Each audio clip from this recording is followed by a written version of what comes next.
अगली खबर का रुख करें। झारखंड को लेकर एक बार फिर से हलचल बढ़ रही है। चंपाई सोरेन एक बार फिर दिल्ली पहुंचे हैं। एबीपी न्यूज से उन्होंने कहा है, जल्द अगली रणनीति बताऊंगा। चंपाई सोरेन आप जानते हैं, पिछले दिनों जब दिल्ली आए तो जोरदार कयास लगे कि वो बीजेपी में शामिल हो जाएंगे। हालांकि चंपाई सोरेन की तरफ से कहा गया कि उनके पास 3 विकल्प हैं। राजनीति से संन्यास ले लें, अपनी पार्टी बना लें, किसी दोस्त के साथ चले जाएं। और ऐसे में अब देखना यह होगा कि आखिरकार एक बार फिर जब चंपाई दिल्ली आए हैं तो फिर अब की बार उनकी मंशा क्या है, अब की बार उनकी रणनीति क्या है, जिसको लेकर वो कह रहे हैं जल्द अगली रणनीति बताऊंगा। अब से चंद महीने बाद झारखंड में विधानसभा चुनाव भी होने हैं और ऐसे में चंपाई का जो भी अगला कदम होगा झारखंड की राजनीति के लिहाज से वो बेहद महत्वपूर्ण माना जा रहा है, आंका जा रहा है। आगे बढ़ रही हूं मैं। चंपाई सोरेन को लेकर असम के मुख्यमंत्री हैं हेमंत बिस्वा शर्मा, उनका बड़ा बयान सामने आया है। वो कह रहे हैं, मैं चाहता हूं चंपाई सोरेन बीजेपी में आ जाएं, चंपाई बीजेपी को और ताकत दें।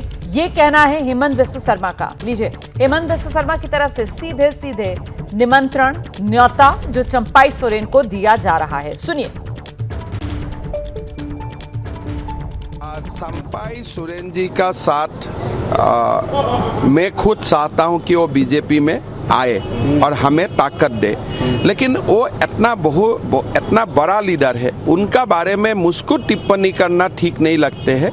अगर वो दिल्ली में आए हैं तो कोशिश करेगा बातचीत करने का भी, लेकिन ऐसे तो मेरा इनडायरेक्ट डायरेक्ट बात होते हैं, लेकिन कभी मैं उनका साथ पॉलिटिकल बात नहीं किया हूँ आज तक। 5-6 महीना से ही मेरा कभी कभी बातचीत होते रहते हैं, लेकिन मैं कभी पॉलिटिकल बात नहीं करता हूँ। लेकिन मुझको लगता है अभी समय आ चुका है थोड़ा बहुत राजनीति का बात भी करना।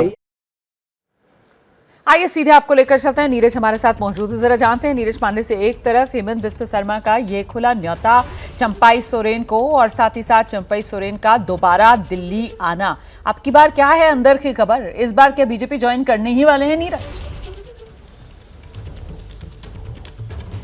रुमाना, देखिए हेमंत बिस्वा शर्मा बहुत ही पॉलिश्ड लीडर हैं और उनके बयान को अगर आप गौर से देखें तो उन्होंने एक तरफ से ये भी बोल दिया कि मैं उनके टच में हूँ, उनसे मेरी बातचीत होती है, लेकिन पॉलिटिकल बात नहीं होती है। जब 2 राजनेता फ़ोन पे बात कर रहे हो या मुलाकात कर रहे हो या बातचीत हो रही, तो राजनीति के अलावा कोई बात होती नहीं है, क्योंकि उनके पास और बात करने का कोई वो भी नहीं होता। तो एक तो ये तो कि हेमंत बिस्वा शर्मा जो बोल रहे हैं उसमें भी राजनीति है, तो ये तय हो गया है कि वो भारतीय जनता पार्टी के लगातार संपर्क में हैं।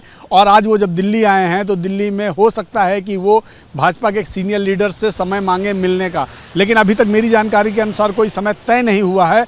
अगर समय तय होता है तो वो अगला अपडेट होगा। लेकिन इतना भी ये भी सही है कि चंपाई सोरेन के पास जो 2 रास्ते हैं, या तो अपनी पॉलिटिकल पार्टी बनाएं या तो भारतीय जनता पार्टी के साथ चले जाएं, क्योंकि अब उनका झारखंड मुक्ति मोर्चा में रहना बहुत ज़्यादा दिन तक संभव नहीं रहेगा, क्योंकि जिस तरह से उन्होंने लाइन ली है और जिस तरह की बयानबाजी उन्होंने की है, उसके बाद से ये तय हो गया है कि उन्होंने अपने लिए एक नया रास्ता चुन लिया। अब वो रास्ता नई पार्टी का होता है या भारतीय जनता पार्टी होता है, इसमें भी वो चूंकि पॉलिटिकल आदमी हैं तो अपने लिए जो सही होगा, यानी बार्गेनर हैं, पुराने पॉलिश्ड पॉलिटिशियन हैं चंपाई सोरेन, तो उनको जो अपने लिए बेहतर मुफीद होगा, यानी उनको अगर बीजेपी में लगेगा कुछ बड़ा हमको फ़ायदा मिल रहा है, हमको कल के पद अच्छा मिल जाएगा, हमको अच्छी सीटें मिल जाएंगी, हमारे लोगों को सीटें मिल जाएंगी, तब तो वो भारतीय जनता पार्टी की तरफ आएंगे। लेकिन अभी ये जो समय है ये बार्गेन का समय है, और मुझे ऐसा लगता है दिल्ली जब वो आए हैं तो इसी मर्जी से आए होंगे कि कहीं ना कहीं भाजपा के बड़े नेताओं से उनकी मुलाकात बिल्कुल देखना दिलचस्प होगा कि दूसरी बार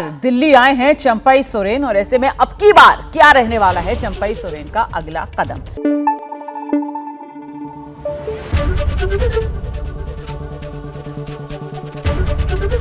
एबीपी न्यूज आपको रखे आगे।